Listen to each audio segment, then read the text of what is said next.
This entire short film is about editing. The audio, the software, the errors, all turning against the editor. What's up, my crazy people? My name is Kenny and I made a short horror film called Media Offline.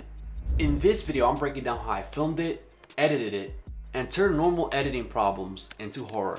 This isn't a tutorial. This is a breakdown of how I turned editing into horror.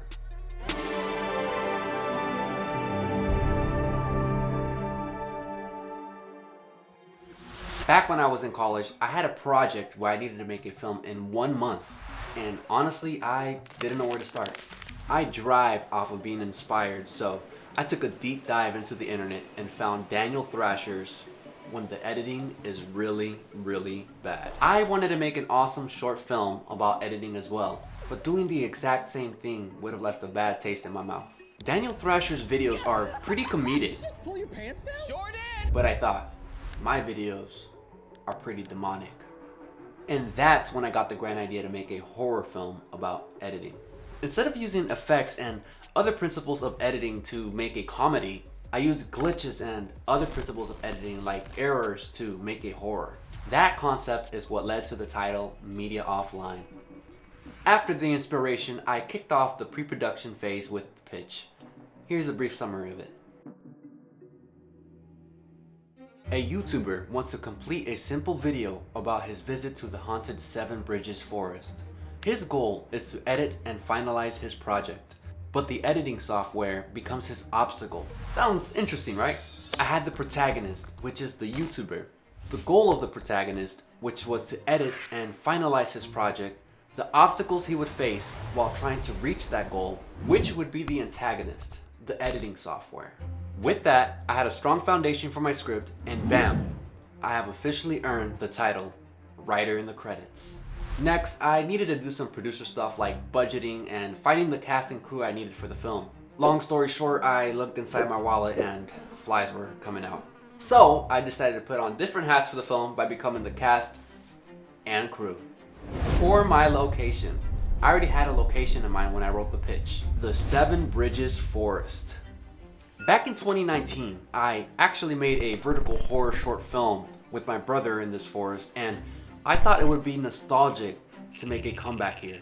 This forest is well renowned for how haunted it is, and someone like me, of course, would want to make a second short horror film there. In my previous short film here, I kind of went the guerrilla filmmaking style because I didn't know anything about getting film permits. But this time around, I got the permission of the Milwaukee County to professionally film here. Due to being a student, I got the permission to film there for free. And I said, sounds good to me. So with one location left, which is the room where the editor would be doing the editing, I decided to film in my humble abode. For the last steps of my pre-production phase, I had to make a storyboard and a shot list. I decided to take pictures for my storyboard and even had this duck fill in for me as the actor. And my empty wallet became the mouse. For my shot list, I made a to-do list in my notes and added the photos I took and placed them in order of convenience for when I film. This will help ensure I do not miss any shots and film efficiently. And with that, the pre-production phase is over. Now let's get into the fun stuff. I by no means am a professional actor. You guys ever get that feeling like you're not alone? But I was confident enough to give it my all while filming. You guys ever get that feeling like you're not alone? The key was to have more than one take for each shot until I knew I had it right. This helps ensure I have more options for the final edit. I had to forget about my surroundings and lock in so that I could play the part well. Even if I had to make creepy faces in public, I needed this film to be perfect. They ask you how you are, you just have to say that you're fine when you're not really fine. To wrap up my external shots, I decided to film this tree, which later became the thumbnail for my film. But I wasn't done yet. I had 31 shots to go. The internal shots. I started off by filming the master shots. Not one, not two, not even three, but 4 master shots of the entire scene in the room from different angles. I'm a better safe than sorry kind of guy, and I like having extra angles I can choose from for post. That was no easy task because I was not capable of acting out every action and dialogue by memory. So how did I do it? I had the script on the screen the entire time. The character is literally looking at the screen during this scene, so this little trick allowed me to act out every action and dialogue efficiently.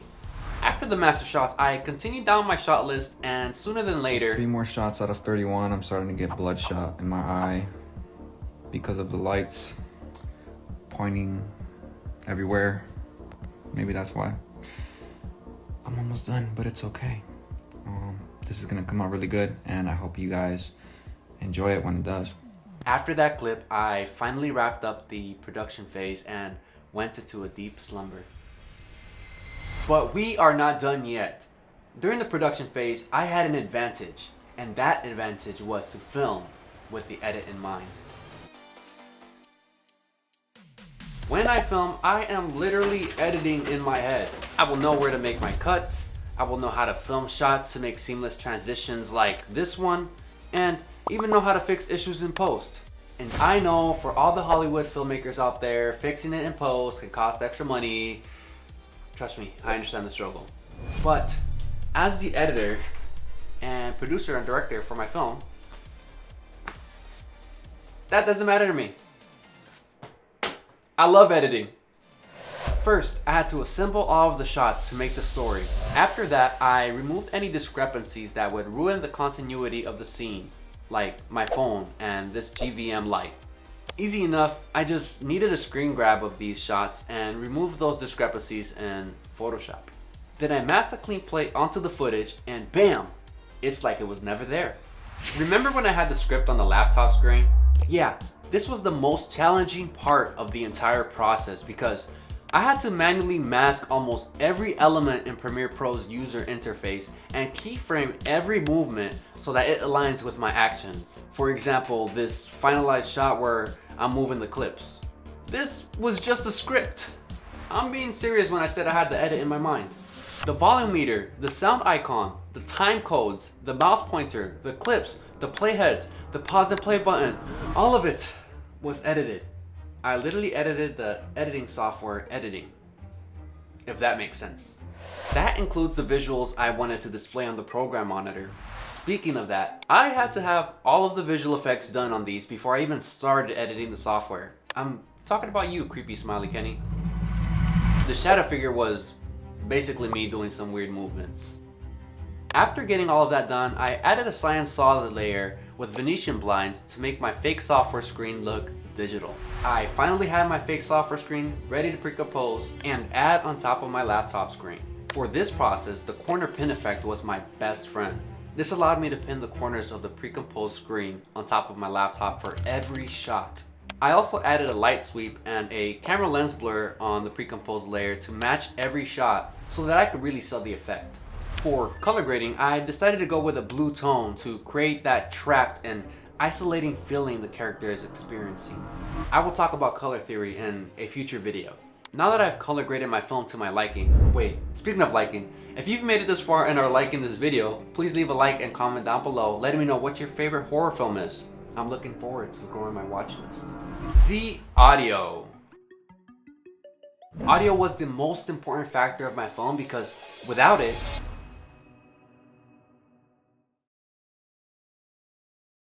see what I did there? Silent film. They ask you how you are, you just have to say that you're fine when you're not really. For my audio, I actually took inspiration from A24's film, Bring Her Back. The audio in that film is so immersive. I love how in this trailer you hear a bang on the left and the cat looks left. Then in the following shot, the cat is walking towards the door and then we hear the bang on the right. That, my friends, can be achieved with a process called panning. I decided to implement that concept into my audio because I wanted the audience to feel like they were in the character's environment. I wanted people to feel uncomfortable watching the film, so I did my best to find the most unsettling music. And silence plays a big role in horror as well. For my sound effects, I decided to download and add Foley for every mouse click and key I press. And also your usual horror sound effects like reverse risers, rumbles, and glitches. And with that, my crazy people, I present to you Media Offline. Making this film was an awesome experience, and I hope you enjoyed the breakdown of how I turned editing into horror. If you are new to the channel and want to learn more about filmmaking and editing, click that subscribe button. If you want to see more of my content, feel free to check out the links down below in the description. With that being said, thank you for watching, and I will see you in the next video. Peace!